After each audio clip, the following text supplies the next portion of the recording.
soleil couchant, car ils savent qu'ils vont au rivage éternel. Sainte-Beuve, chancelant et courbé sous le poids des années, par l'ouragan d'hiver, plantes déracinées, ils sont vieux tous les deux.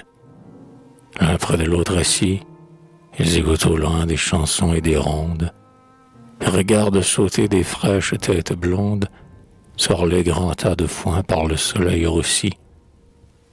Les enfants sont en joie et la nature en fête.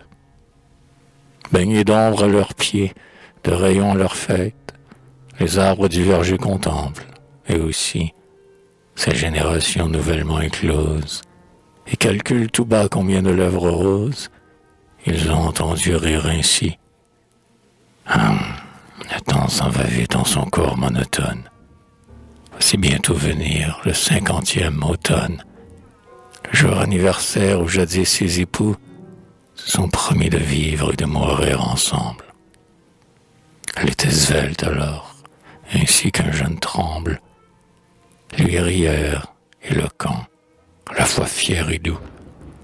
Ils sont seuls maintenant à se donner encore les noms de leur jeunesse, ô vieux reflets d'aurore, à se remémorer les faits des temps passés, disant « T'en souviens-t-il » ou bien « Je me rappelle », car tous ceux qu'ils aimaient et que leur voix appelle se sont peu à peu dispersés.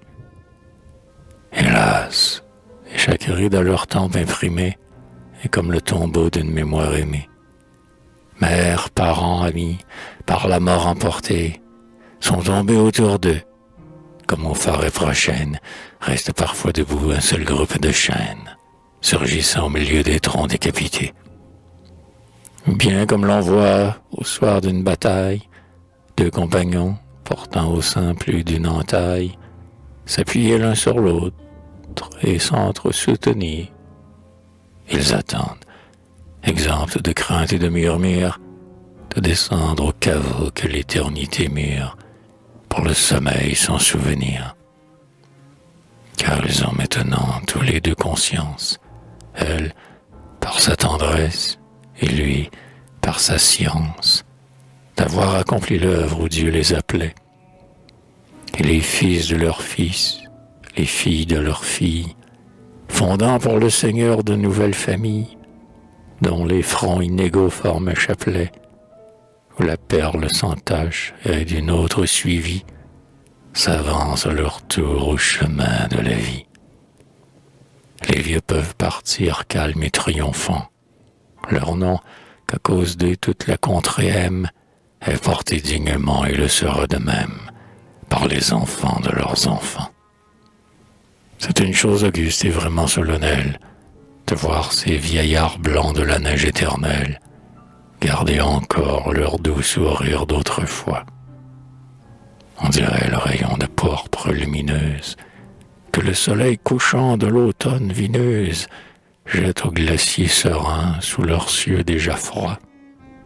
L'amour qui les unit voici 50 années, avec la chaste odeur qu'ont les roses fanées, s'exhale de leur cœur comme un souffle enchanté.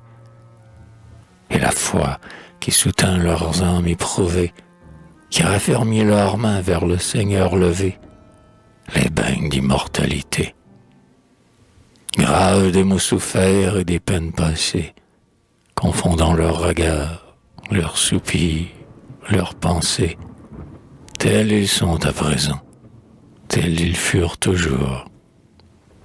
Leur jeunesse de cœur survit à la tempête, qui fait trembler leurs pas ou s'incliner leur tête.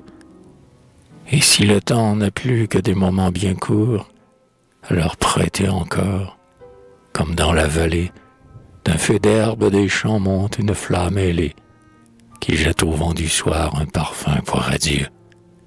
Lorsque l'heure viendra de leurs deux agonies, ils s'en iront ensemble, âmes toujours réunies, dans la paix des enfants de Dieu.